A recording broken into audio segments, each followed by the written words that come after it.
সকল মাধ্যমিক পরীক্ষার্থী 2025 আশা করি সবার পড়া কমপ্লিট। আর কয়েক ঘন্টা পরে তোমাদের পরীক্ষার ঘন্টা বেজে যাবে।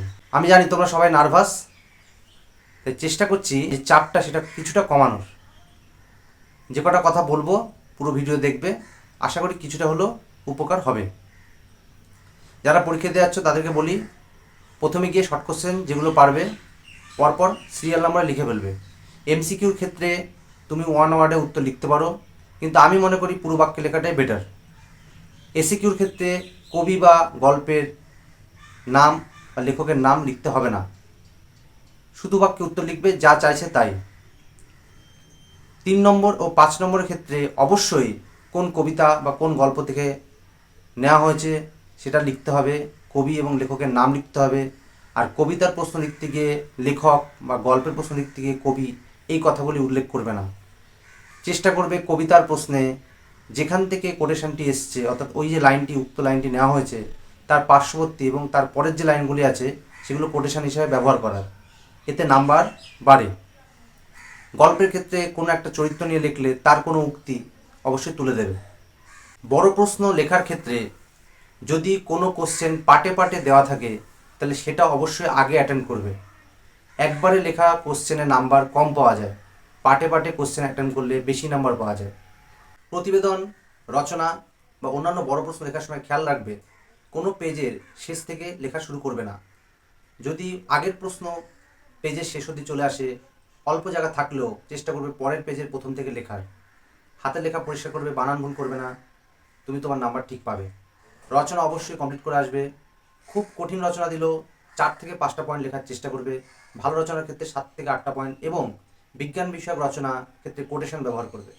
একটি কোটেশন মুখস্থ করে যাবে, চেষ্টা করবে বিজ্ঞান বিষয়ক যেই রচনায় আসুক ওই একটি বা দুটি কোটেশন সেখানে দিয়ে দেওয়ার। পরিবেশ বিষয়ক একটি রচনা অবশ্যই পড়বে। পাশাপাশি বাংলা ঋতু বৈচিত্র্য, বাংলার সংস্কৃতি, বাংলার মেলা, অর্থাৎ বাংলা সংক্রান্ত কোনো একটি রচনা অবশ্যই পড়ে যাবে। তবে বিজ্ঞান ও কুসংস্কার এবছর খুবই ইম্পর্ট্যান্ট একটি রচনা, আশা করা যায় এই রচনাটি আসবে, কিন্তু অন্য রচনাগুলিও তোমরা দেখে যেও।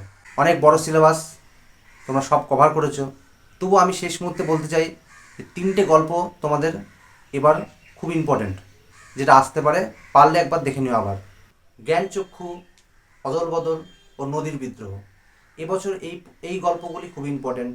জ্ঞানচক্ষুর ক্ষেত্রে যখন তপনের মেসো মাসি নতুন পত্রিকা নিয়ে আসে সেই পাঠ থেকে ভালো করে পড়বে খুঁটিয়ে, এখনও সময় আছে, একবার দেখে নাও।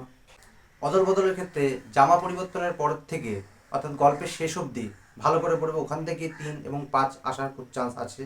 আর নদীর বিদ্রোহে নদী কীভাবে বিদ্রোহ করলো, লেখকের অর্থাৎ কথকের আগের নদীর সাথে বর্তমান নদীর কী মিল আছে, এই জায়গাগুলো ভালো করে দেখবে। নদীর বিদ্রোহ থেকে একটি বড় কোশ্চেন আসবে। কবিতার মধ্যে অনেকগুলো কবিতা আছে, আমি জানি কিছু কঠিন কবিতা, কিছু সহজ কবিতা, এখন আর সময় নেই এত কিছু দেখার। 3টে কবিতা ভালো করে পড়বে, অসুখী একজন, আফ্রিকা এবং অভিষেক। অভিষেকের ক্ষেত্রে অভিষেকের যে বিভিন্ন উক্তি, অর্থাৎ অভিষেক প্রসঙ্গে যা যা বলা আছে, তাহলে এই 3টে কবিতা অবশ্যই পড়বে। তার পাশাপাশি কনির ক্ষেত্রে বারুণীর দিনের যে ঘটনা গঙ্গার ধারে, সেটা কিন্তু দেখতেই হবে। বিভিন্ন চরিত্র, ক্ষিতীশ, লীলাবতী, কনি, এদের চরিত্রগুলো ভালো করে দেখবে।